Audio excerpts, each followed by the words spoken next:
Welcome, Elyse, Blechman, Nailed it. to los Whiskochos, and welcome to Panama. Thank you so It's fun and awesome having you here again. Again. Because we go way back. You've been here before. I have been here before and I will come here again, especially for this view. Yes, and we have a sunny, summery day. Yes. It was very beautiful in Panama. I'm very excited to be here. Good. Yes. So last night we had an amazing event. Did. They brought the Macallan 72 in Lalique in display and did this amazing tasting, amazing event. It was a very incredible event. We had about 250 folks turn out to taste through the portfolio. So we tasted through the Macallan Double Cask Gold, Double Cask 12-year, Triple Cask 12-year, 15, and 18.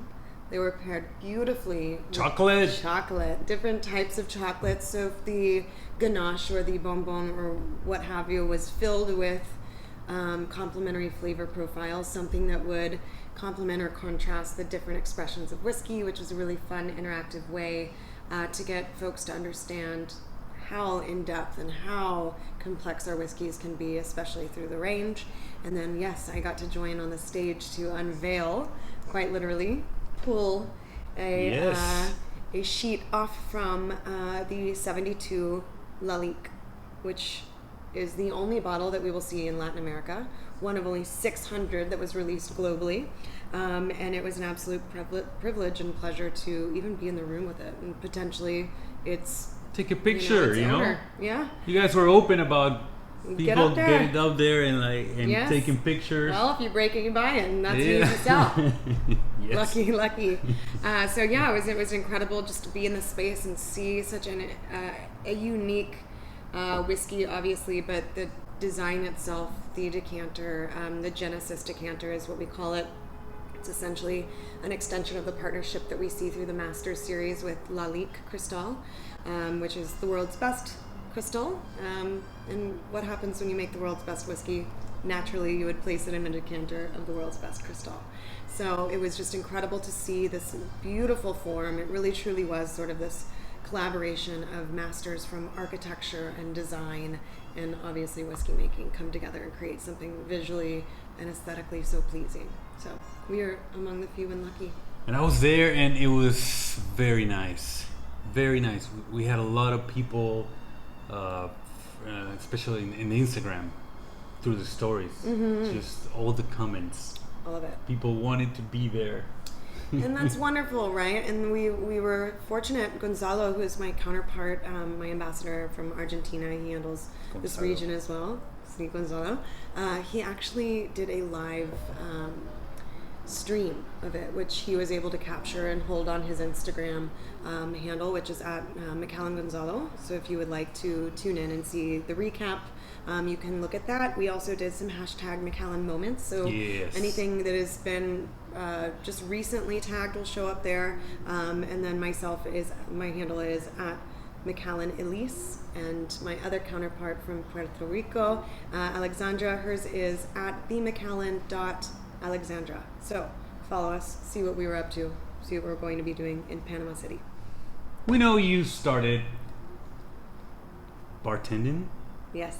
And what I like about you is that you are becoming like an icon of an inspiration for women, especially women, to, that job that you get when you're in college, or maybe right after college, that is bartending, can lead you to an actual career in an amazing industry. So absolutely.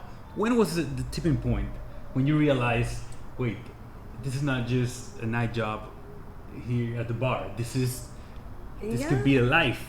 I think that really more than the idea that this could transform into a career was that I realized that I had incredible, strong-rooted passions in what I was doing. I loved communicating with people about everything, whether it was culture or travel or drinks or what have you, what they were doing in their day-to-day life, their jobs. And I was interested in being able to connect with an array of different personalities, which led me to understand that the more I knew about what I was selling, the more I could impact people, the more I could introduce them to something that they maybe would never know, and I could always create these aha moments, and that was so beneficial to me. And so never do I think that I was concerned with finding a career path. I think that at the end of the day, I was really, really interested in following my passion. And sometimes when you follow your passion, it leads you to places. So that's basically the point, you know? Right. Being passionate about it, it's gonna take you places. But it's good to be able to see it. Yes.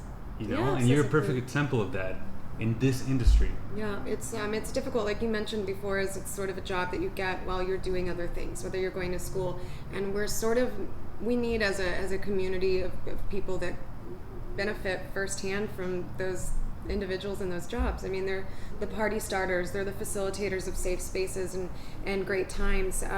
We need to stop thinking about them as on their way to something else or as a stepping stone, because thinking about our cultural, our culture happenings and our lives, our general everyday lives. When you think about your social life, do you see yourself at a bar, and who is the steward of your experience there, and that is a bartender. And so I think it's really important that we start allowing space in our language and our reception of those individuals to think of themselves as more, and it starts with us thinking of them as more. And so there should be some more validation in what they're doing.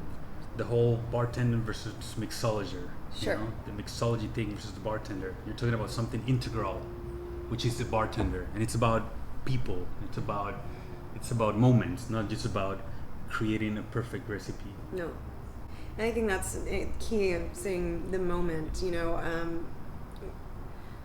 A moment can be so many different things, right? And whiskey or mezcal or whatever your spirit choice, or a phenomenal cocktail, that can be a moment as well. And so yes, having the ability to craft an exceptional drink is one aspect of what you're doing, but you're also ensuring that the reception of that moment, whether it's physical or intangible in real time or later, is something that will stick with somebody in a positive way.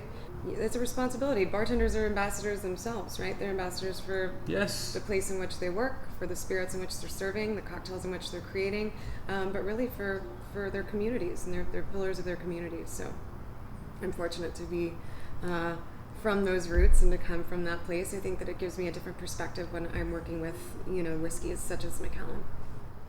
Okay, so I know that you love books, and I think it goes back into your history. Did you used to work at libraries when you were a kid or something like that? Never? No, my grandfather was a huge literary buff. He was the dean of the Armstrong Browning Library at Baylor, and so he would tell us stories. He was sort of this... So there was a connection to libraries. Definitely, absolutely. I mean, he had his own personal collection of books through the years, which was a library in itself, but he was always, adamant about exposing us to the glory and the gift of storytelling and imagery that you can create in your imagination. And obviously reading and learning is something that I'm very passionate about, so it's never really left. And now we live where books Well, are on the Grandpa internet. sounds like a great man. He is a great man. He is. He's still with us, still kicking it. He's That's 92. Awesome. Yeah. 92. Yeah. He's got 20 on that 72 Lalique. Yes, I know. Wow, that's a great point. I should let him know. So 72 is the oldest bottled Macallan. Maybe we'll get a 92. Maybe they can name it Roger. Roger. Rogelio. Rogelio.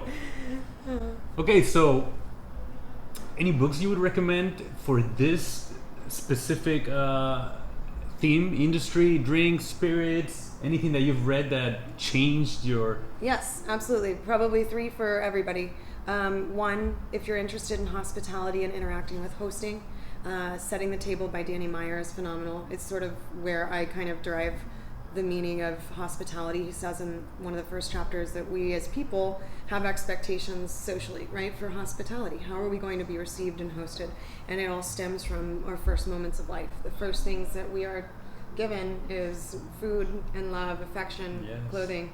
And that sort of sets you up with an expectation for the way that you should be treated or the way that you should give hospitality as well. So if you can boil it down to just the essence of what makes us feel good, how we derive happiness, then that's your success. So, but it's also a phenomenal conversation about working in the industry and sort of setting the table, quite literally.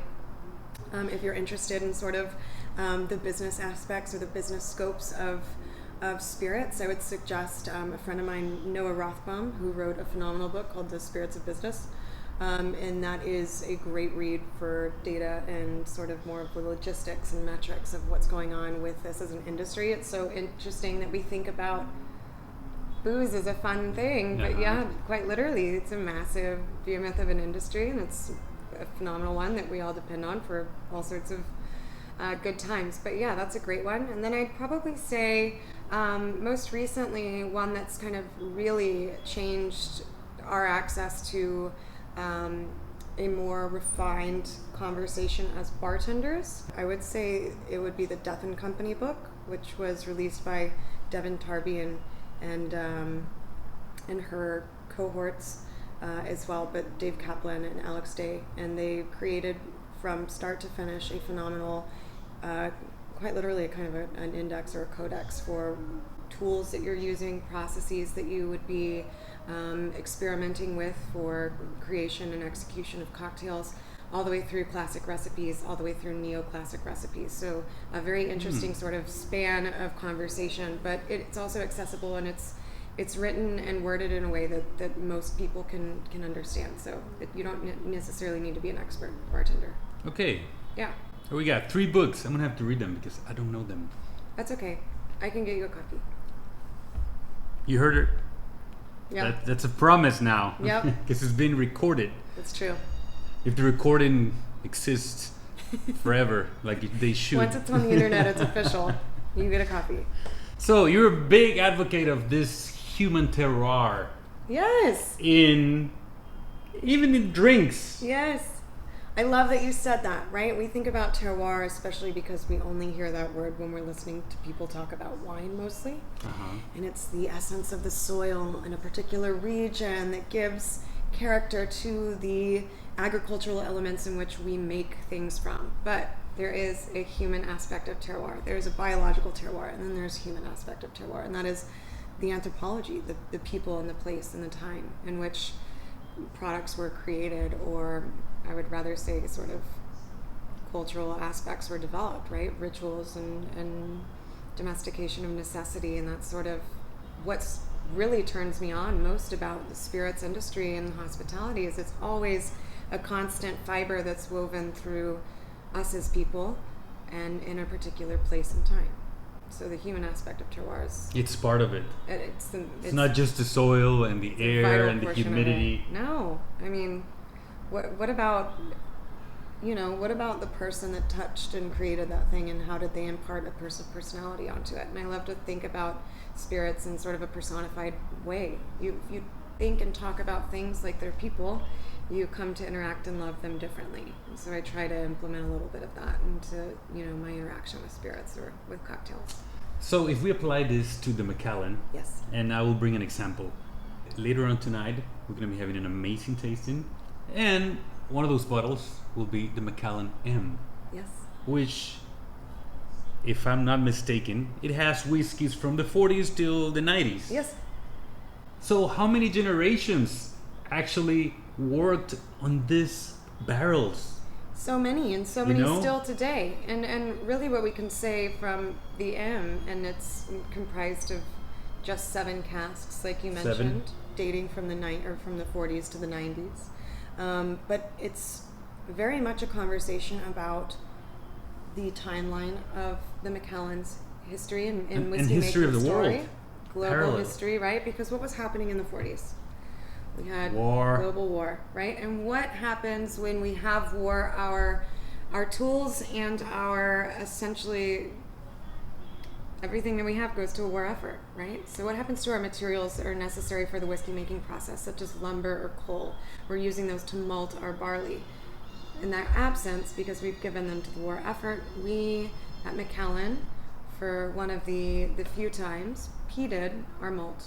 So we used peat as the heat source to malt our barley, and then therefore imparting those peat and phenol essences to that whiskey. And so that beautiful complexity of the M is rooted in sort of this rich leather strap notion, and we can put all of that taste into a moment, into an effort, into sort of a person and a place and a time. And I think that it's such a beautiful opportunity to look at spirits through that anthropological lens. And if you dig deep enough in everything, whether it's some of the world's most rare and scarce whiskey like the Macallan M, or any bottle that you reach for, you know, at your favorite store or in your home bar, there is a sliver of that. And there's a slice of it if you look far enough. So this was an amazing tip.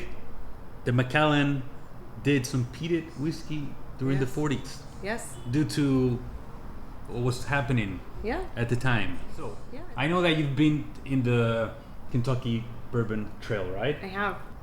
For example, Buffalo Trace warehouse of casks versus a Macallan warehouse. Sure. The architecture of it, you know, considering like the temperature control and all this. Absolutely. Like, how do they contrast? So what we see, and most importantly between regions that differ in climate, is something called thermal lag.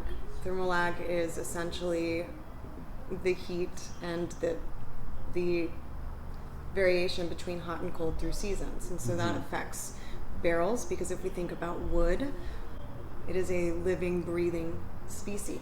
And so even when we make a cask from it, the grain through compaction and contrasting, so as the temperature imparts itself onto these casks, it's breathing, it's moving, and it's in turn changing the way that it's interacting with the spirit itself, which is why most bourbons or rye we are seeing over the last 10 years younger and younger expressions, because the summers are longer and hotter, the winters are shorter and warmer as well. And so thermal lag is something that greatly affects whiskeys coming out of America, even spirits. When we're discussing here near the Caribbean, we have, you know, tequila and rum as well, and you see rapid aging ability, but you also see a lot of vaporization, so angel share and those sorts of things. And when we look at it just as a sort of a difference in climate and that difference in thermal lag, it's drastically different. So the climate in Scotland, we don't have that massive difference in temperature between seasons, and so therefore we don't have to consider necessarily, it's not that we don't, it's that it isn't such an integral part of our consideration when crafting what we would call in Kentucky a rick house. Rick houses can be created from all sorts of different materials depending on what you choose. It could be an insulator for heat, and we also have sort of a conversation with the placements of casks. Buffalo Trace is a phenomenal example. I'm glad that you mentioned it. From Buffalo Trace's portfolio, they have Blanton's, right? Yes. And on every bottle of Blanton's, it actually has something that will tell you the exact location of the barrel selected from the rick house, which is incredible. That's an educational tool right there on a bottle that most people aren't aware of. But what you can do with that information is understand the variance in flavor profile when you're enjoying different bottles of Blanton's. And so when it comes to the Macallan and maturation, we don't necessarily have to consider placement of casks by that thermal lag. And so it's sort of liberating in that sense, is that we're capable of seeing phenomenal whiskeys, complex and delicate despite, you know, age, come out at 72 years, you know, and that's something you could never say for a whiskey in a different part of the world, maybe in an equatorial region or in a warmer climate. And so we're liberated in that sense. I think that we also have, with that ability, an opportunity to create complex, older, more interesting combinations of casks that maybe we are fortunate to have because of the placement of Scotland, the climate. Great. Is that okay? Yes, it I was feel like amazing. I rambled a little bit there. It's good. It's good. You know, we yeah. get this on this side is hot place, and then it gets cold, and there's too much contrast. But Right. Scotland, it's basically cold always and rainy. Yes, I'll be there in 10 days. And You're going? We're going to the brand new distillery, which is actually going back to the 72. That beautiful undulation of the bottle in Lalique is a representation of the new distillery, and the roof that sort of is built into the landscape itself It's incredible. I was there last year. Yeah, we've just unveiled it, and we're so excited. We're going as a company, so collectively, Edrington is going to experience what the Macallan is. I am fortunate to then go on with my counterparts for the Macallan to Jerez de la Frontera, where we will be doing a very in-depth study of the specific bodegas and cooperages in which we work with in our partnership with our sherry seasoning. Will Mr. McPherson be there? I think Stuart will be there, absolutely. Yes. Yeah. And we'll get the best title of everyone. Master of Wood. Yep. Yes. And more than that, the Master of Wood has about 25 people that work directly with him, scouring our warehouses and our maturation sites to select the perfect casks to create our whiskeys with. So he's definitely got an entourage, this Master of Wood.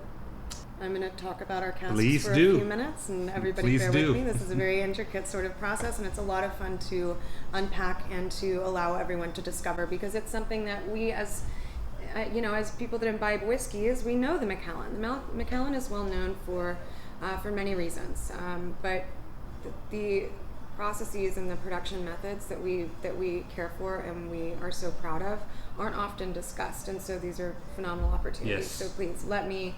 And they want to know this. Poetic for a moment.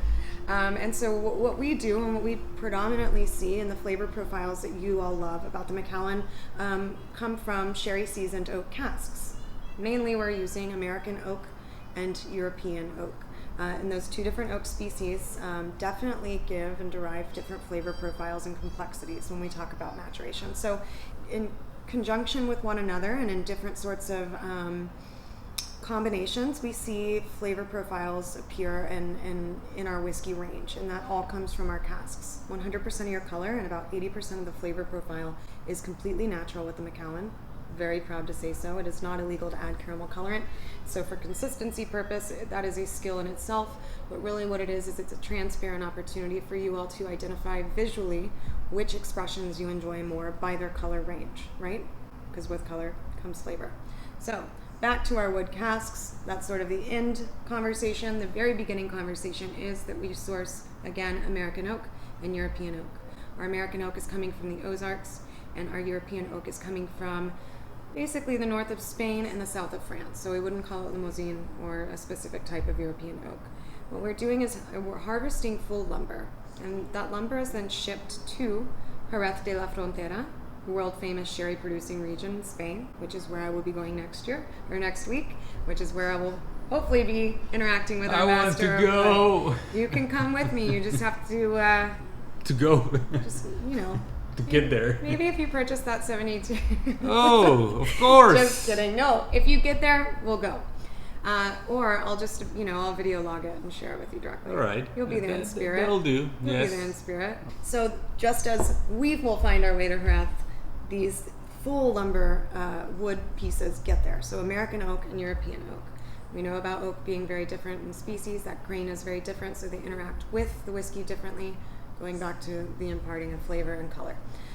But based on that grain, it means that if we were wood masters, right, if you worked and specialized in making anything from wood, and you were very, very good at handling a certain type of wood because of its texture or its softness or what have you, it wouldn't necessarily mean that you were very good at working with all types of wood, right? You have a specialized expertise, right? And so we consider that, thinking about these very different types of oak species. So we send them to cooperages by their type of species. A cooperage is a place where we create casks. A cooper is that person that is employed to create these casks. And so these cooperages house experts of all levels to create casks for us. But before we do so, you cut this wood down into staves. Staves are your individual wooden pieces that once compiled and wrapped with a steel hoop, create that cask. But rather than speed through that process, we see most people doing, we allow those staves to rest in the lots of the cooperages for 2 years to dry naturally. Air dry naturally. That's 2 years. I'm a sucker for that. Love it. It's impractical. It's expensive because time is money, and also but money is money. nature is happening to it. Absolutely. And that's what I value there. Absolutely. And so why would you cut a corner if at the end of the day your goal is to create the creme de la creme? So we air drive our staves because why wouldn't we if we're making the Macallan? It's what that whiskey demands. It's what that heritage and that time-honored tradition demands. And so from these wooden staves that are now naturally dried, based on their species again, they're at these different cooperages. They then go under the hands of these phenomenal coopers who craft these casks, and we're looking at across the range probably hogsheads, butts, and puncheons. So you're looking at different volumes there, 250 liters for a hogshead, up to 500 for your puncheons and your butt. From there, we now have our casks. We send them to bodegas. Bodegas are our sherry producing homes. And just to throw it out there, do you drink sherry? Yes, sometimes. Yes, so yes. do I. And we have an episode. We have a series of like 4 episodes on Jerez, sherry. That we brought somebody who really knows about it. Love it. And he brought different ones, and I was tasting, and since that day, I became more of a fan. For the most part, if we were to enter a room, we would be the only 2 that do enjoy sherry. And it's sort of our responsibility, if we enjoy sherry seasoned anything, it's our responsibility, our due diligence, to drink some sherry, because it is a dwindling industry. The interest has sort of really plummeted.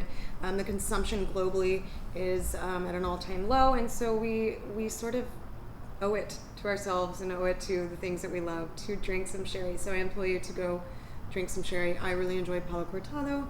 I love all of them though. However, at the Macallan, we exclusively use dry Oloroso sherry from these bodegas to season our exceptional oak casks. And essentially the word that I'm going to use, or the phrase, is a bit crass, but I want you all to understand the importance of not just a reinvestment in a community, but a reinvestment in an industry itself. We essentially rent sherry from these bodegas. I don't mean to undermine our relationship with these families and these places or the partnership that we have created, but it's essential that you all understand that in order for us to succeed, we must re-implement value into these people and into their professions. And so once we have seasoned our casks, essentially we fill them, these new casks from those coopers, with that dry Oloroso sherry at these different bodegas. We allow them to rest there at the bodegas for 2 whole years. So we've got 2 years in dried staves, 2 years in the resting and sherry seasoning. Add that to the 100 years, 130 years of the tree's growth, because just in most spirits that we're talking about, harvesting agricultural elements for production, agave and tequila, right? We curse brands and people and production methods that are harvesting young or harvesting pre-maturation, exactly. Right? And so it's very, very important, again, for the wood to come to that natural development of flavor and complexity as well. And so we're looking at right now, just as we're seasoning our casks, roughly about 104 years that it takes to create this. So truly... Just add an extra one at the beginning of your age statement, or if there's no, Exactly, and that's that's more about it, because those flavors you're perceiving were actually born then. So like a 12-year-old standard Macallan is really 116 years old, so you're welcome. No, but really important, and the important part is that we don't cut the corners, and a lot of people, when they find out, they say that's incredibly expensive and impractical.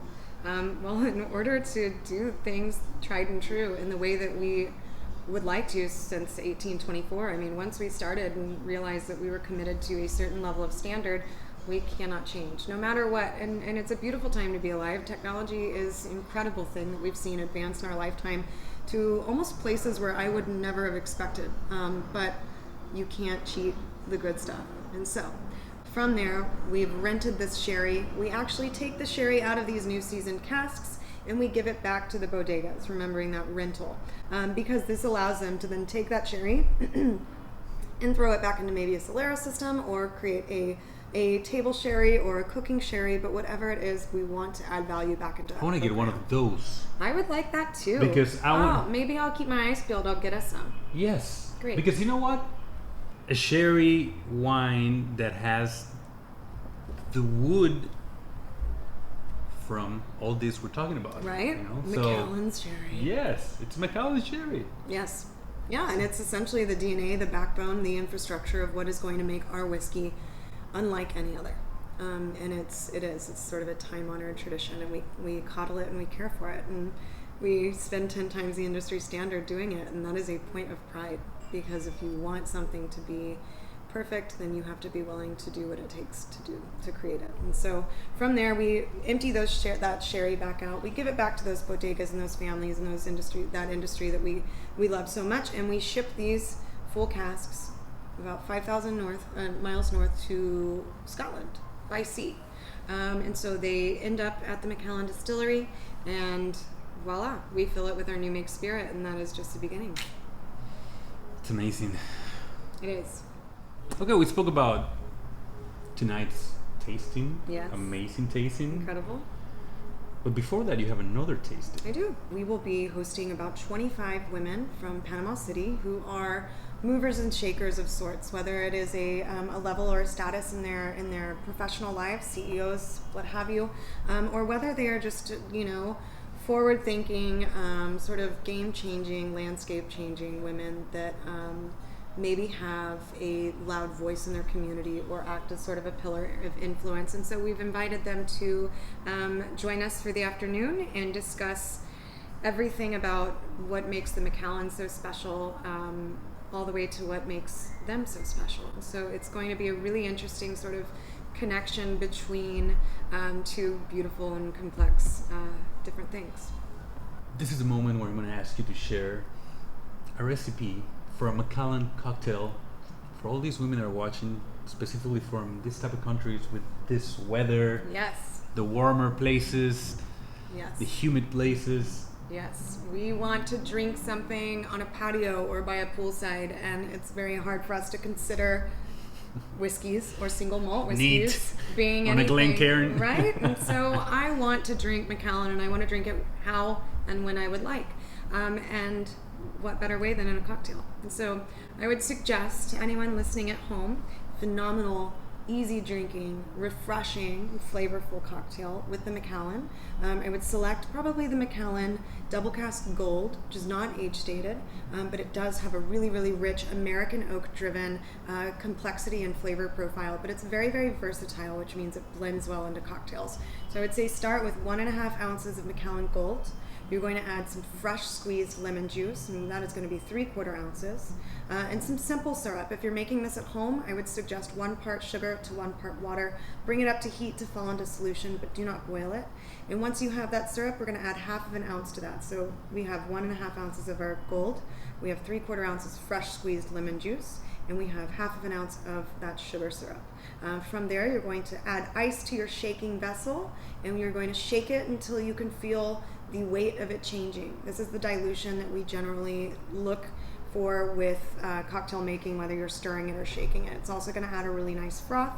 What I would suggest you do from there is strain it either onto ice if you would like. I prefer mine up in a champagne flute, and then we are going to top it with whatever your choice of bubbles might be. I like a very brut cava or a prosecco would be fine.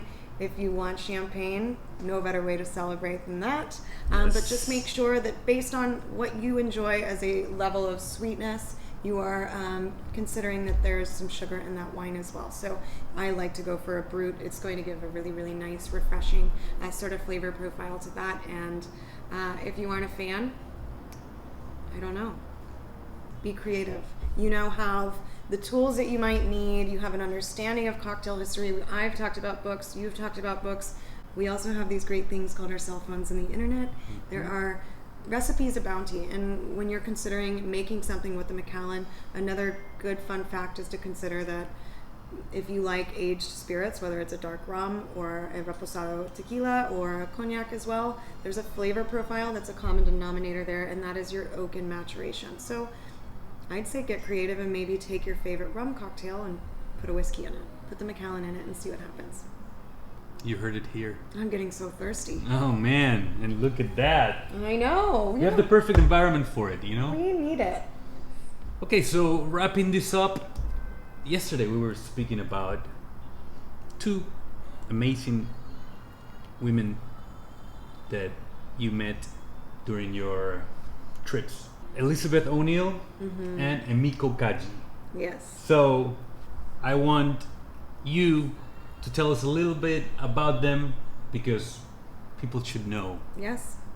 both women that work in whiskey, both women that work directly with phenomenal brands, very well-known global brands, and products as well with time-honored tradition and heritage. So Elizabeth works for Woodford Reserve in Kentucky, and she is sort of the science guru. I mean, if we think about whiskey, it goes through all sorts of combinations and complexities, but through a scientific lens, we sort of break these things down into flavor nuance and sort of a chemistry approach. And so what she's in charge of is basically, and I don't really know how to explain it, and she'd probably laugh at me for trying, but it just goes to show what an amazing and a very multifaceted job she has. Is she's sort of in charge of the flavor identifying lab. So she kind of takes what they create at Woodford Reserve, isolates different flavor profiles. Like a scientist. Absolutely, right? A scientist. Okay. Absolutely a scientist. And she does things that maybe you and I could never perceive in our palates or in our noses. And she ends up being sort of the, I don't know, almost the gatekeeper to what does make itself onto the shelf for us to enjoy at Woodford Reserve, which I think is fascinating. And it was sort of, and I mentioned to you, it was sort of one of the first opportunities that I had as a female to identify with, I don't know, that level of opportunity, right? When you see yourself in something, you can begin thinking about it intimately. And that was one of the first experiences that I had where I was face to face with a young, intelligent, powerful, passion-driven woman. Inspiring, huh? Absolutely. And so it sort of set me on this path thinking, wow, the sky really could be the limit. And I don't mean the glass one, I mean the not the glass ceiling. There could be something beyond that. And seeing women succeed and seeing young women succeed and champion other women in their paths is sort of a very, very inspiring notion to me. It's something that I strive to do as well. And then Emiko is I always get so excited because she not only is a woman that sort of defies the rules, right? I mean, we think about language barriers. She speaks very little English, and yet she is the global representation for Nikka whiskey. And if you aren't familiar, Nikka whiskey is sort of the beginning, the origin of Japanese whiskey. So pleasantly enough, we have this really great ability to talk about its history and the sort of similarities with Scotch whiskey.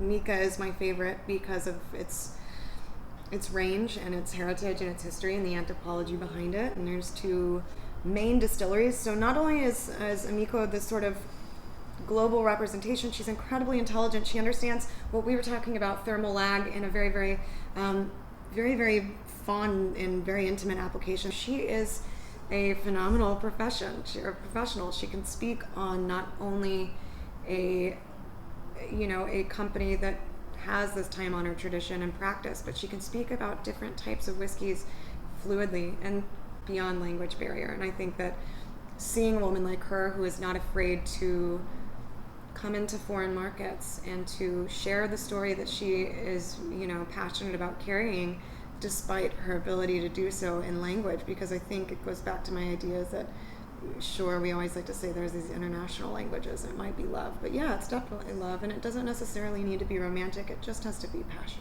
And she creates opportunities for others to become vulnerable, and that's something that's important too, is being able to see yourself again. Being vulnerable is the best thing that you can be, because you have an opportunity to learn, you have an opportunity to ask questions, you have an opportunity to make mistakes, and from that comes perfection. So it reminds me of my musician friends in this field. Some of them, the best ones, always say, you want to get better at your craft, at your music, always play with musicians that are better than you. Absolutely. It's the only way to grow. Mm-hmm. So absolutely. Cheers to that, and thank you for coming. Thank you for having me. I hope you come back again to Panama, and I might just move here. You should. Why wouldn't I? Look at that. Look at it. I live here now. All right. Thank you very much. We'll see you next time. Thank you.